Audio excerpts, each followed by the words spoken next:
Good morning, folks. And it actually is morning this time.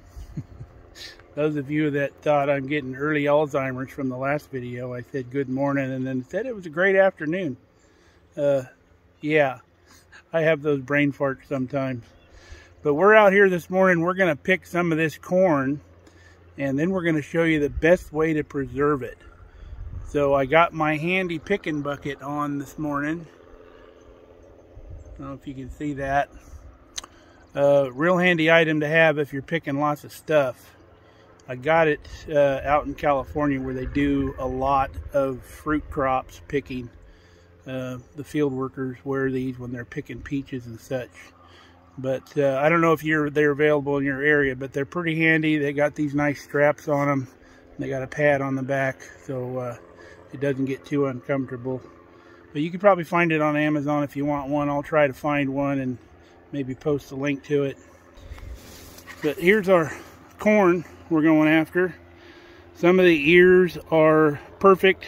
We got them in the milk stage where they're not tough and they're not getting to where the milk will get really thick and gooey. Right now it's real good. So we're going to get after it and we'll come back once we get some of this stuff picked. So we're out here in the corn patch, and let me give you some examples of when your corn is ready. And that's another thing I got wrong the other day, and I didn't realize it till after I played the video. This is called the silk. This is not the tassel. Tassel's up here. So look at the silk on your corn. If it's brown, but not completely dry and brittle, it's still got a little flexible to it, it's ready. You don't want this to dry out completely, but that's what you want it to look like, nice and brown. If you get one, let's find one over here that's not ready. Like this one here, not quite there yet. This one down here, that's obviously not ready. So half of this corn out here is probably not quite ready to pick. So we're going to get a couple pickings out of this corn.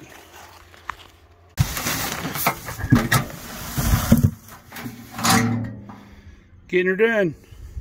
Alright folks, we got everything that I thought was ready to pick. I got 4 just about 30-foot rows out in the garden. And this is probably, my guess would be a third of the corn. The rest of it still needs a little bit more time. So we're going to pour the water to it out there, and when it's ready, we will get it picked. But I found out that my southern facing row, my southernmost row, had more of the ripe corn, and the ears were a little more plump. And I can't tell you whether it's because they got more sun or because they really liked being next to the tomatoes. So one of the two. So let me know if you find that same thing going on in your garden where your southernmost row is doing the best. And you should always plant your corn east to west, because your sun your sun track is east to west, so your corn will get the most sun with that. So let's get this going. Let's get it processed. So the first thing I'm going to do is I'm going to tell you what the difference is between sweet corn and what I called field corn, which is what farmers grow for seed or cattle feed. A lot of the farmers will plant sweet corn with their field corn because it's just easier. It's already being irrigated. It's already being fertilized. So they'll just plant rows right in next to their field corn. So if you're out picking in the field, and I highly recommend that you get permission, don't go stealing people's corn. A lot of the farmers, if they have a lot of sweet corn, will share with you if you stop and ask. So how to tell the ears apart. If you see this ear of sweet corn actually has leaves on the ear, the field corn will not have that. It'll be just smooth. Let me pull some of these leaves off. But it'll look pretty much like this with no leaves on it at all. And that's what your field corn looks like. It will not have these leaves. So now I'll show you how to tell when it's ripe. You can see the kernels are nice and filled out. They're not too plump to where they're crowding each other out. You can see we got pretty good pollination. Every one of these kernels has a silk attached to it, that little silk that sticks out the top of the corn. Every one of these little strands goes to a kernel. So each strand of silk will get pollinated and every kernel will be filled out.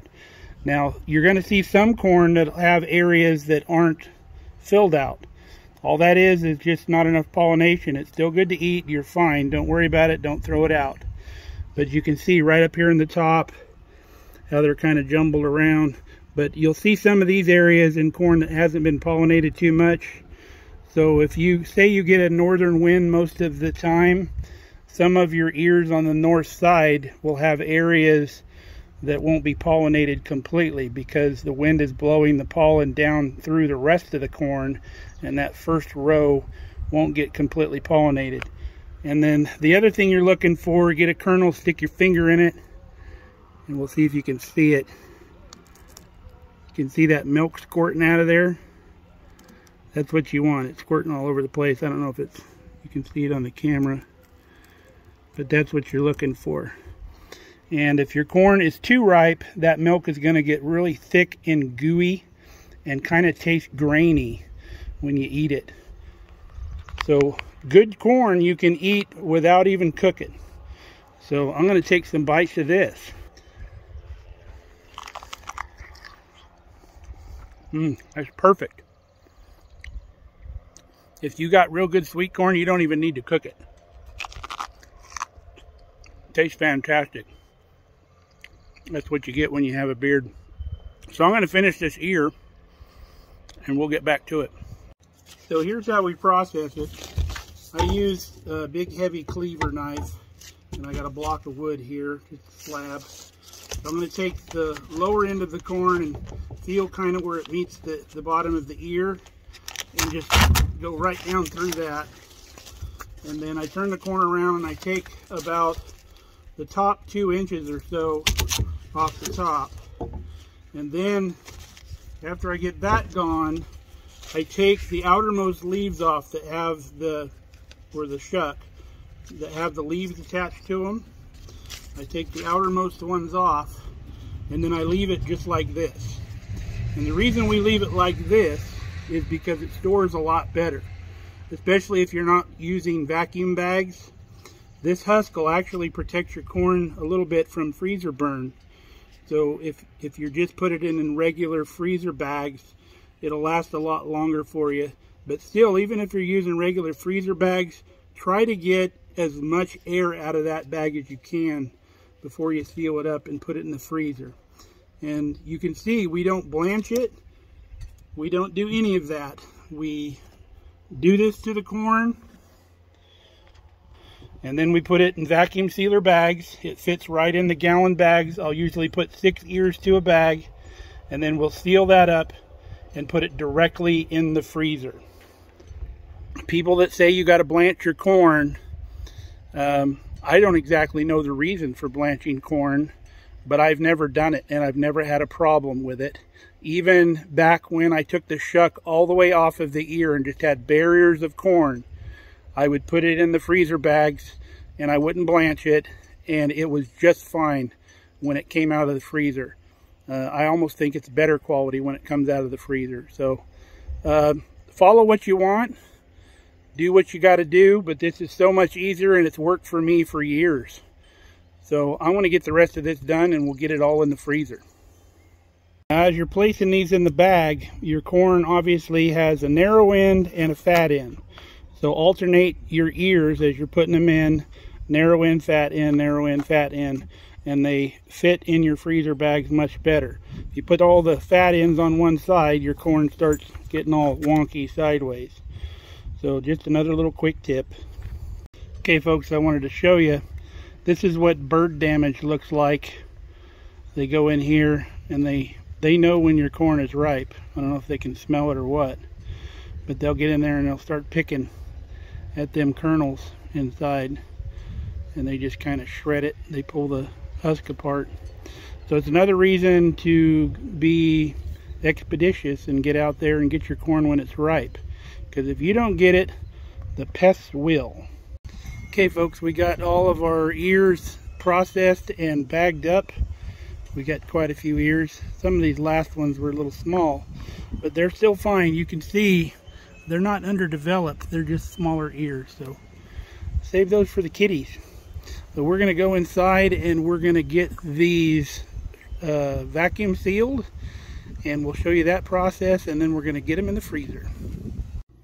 Okay folks, we're going to vacuum seal. So I got everything in the bags here, and I find that if you place something like a book in front of the vacuum sealer to kind of elevate your material that you're sealing, it's a lot easier to get the bag straight in the channel here. It doesn't want to wrinkle as much. It's a little harder to come up over the top and kind of hold it in there.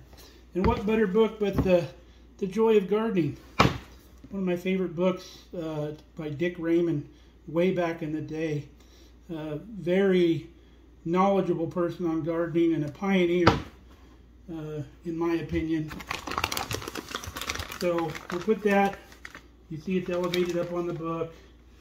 We've got the bag in the channel, it's sitting nice and flat. We'll close this up and press vac seal.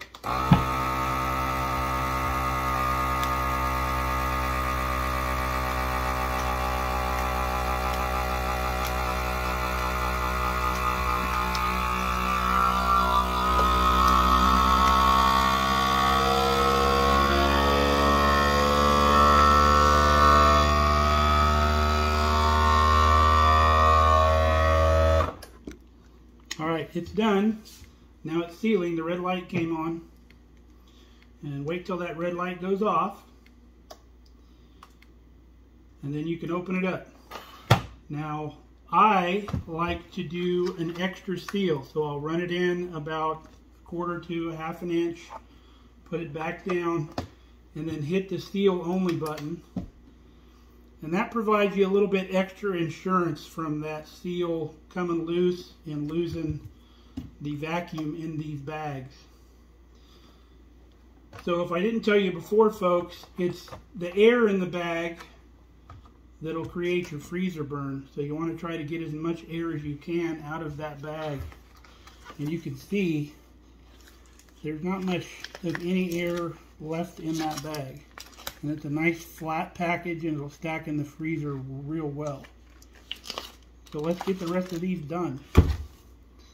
Now something I want to show you, if you don't have a vacuum sealer, I'm going to show you something, a little trick that you can do to try to get the best result you can.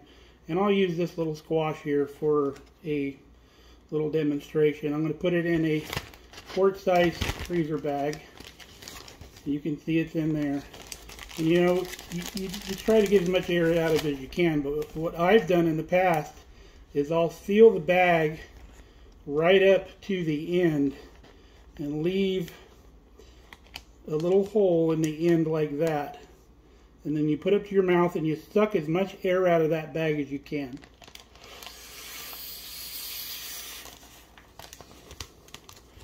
So you can see we've taken quite a bit of the air out of that bag, and it works in a pinch. Some people got those vacuum hoses with a real little tip on them, and you could do that too. Shove your vacuum hose in that little hole, get it to suck down as tight as you can, and then put your finger right up against it and then slip that little tube out of there and close it, and you'll get darn near a vacuum sealed bag. Alright folks, we got it all vacuum sealed. And we got 3 even stacks of 4. That does my OCD really well too. What is that, 72 ears of corn? We're going to put 72 ears of corn in the freezer. Pretty much one whole shelf dedicated to corn. And I don't know if you can feel more satisfied than seeing this sit on your counter and all packaged up, ready to go in the freezer. That's just amazing. And literally folks, an hour, less than an hour from the time it was picked, it's going in the freezer. It didn't travel 1,000 miles on a truck. it didn't sit in a grocery store for a week before you actually bought it and brought it home. This is about as fresh as you can get. Yes, it's going to be frozen, so you can't call it fresh, but I guarantee you when you cook this, heat it up, it's going to taste like it was just out of the garden. And a little tip, if you got, whether it's an ear of fresh corn or this corn right here that's going in the freezer, if you've never cooked corn in a microwave, it's not a terrible thing, believe me. For every ear of corn, allow 2 minutes. So if you put, say, 2 ears of corn in your microwave on high, cook it for 4 minutes.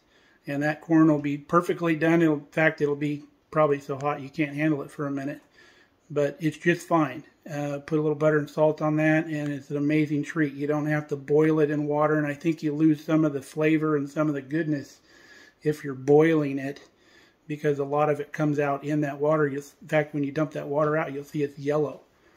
So I try to stay out of water, and I roast things when I can. But you can throw these ears on a barbecue, you know, thaw them out and throw them on a barbecue because they got that husk on them. It'll protect the kernels, and cook them on a barbecue. It's real easy. But take this whole package out. It's got 6 ears in it, so what, that's 12 minutes?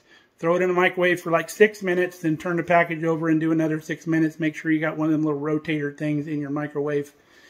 But that's all you need for corn for a meal. So remember, if you can catch your corn as soon as you can and get it packaged and get it in the freezer, any vegetable starts degrading as soon as it leaves its mother plant. So get that stuff processed and get it as fresh as you can. So I hope you use this tip. You're going to really enjoy it. It's super easy. It's not a lot of blanching and a mess involved, and you'll be happy with it. So until next time, stay safe, stay healthy. We got green beans to pick, so we'll see you next time.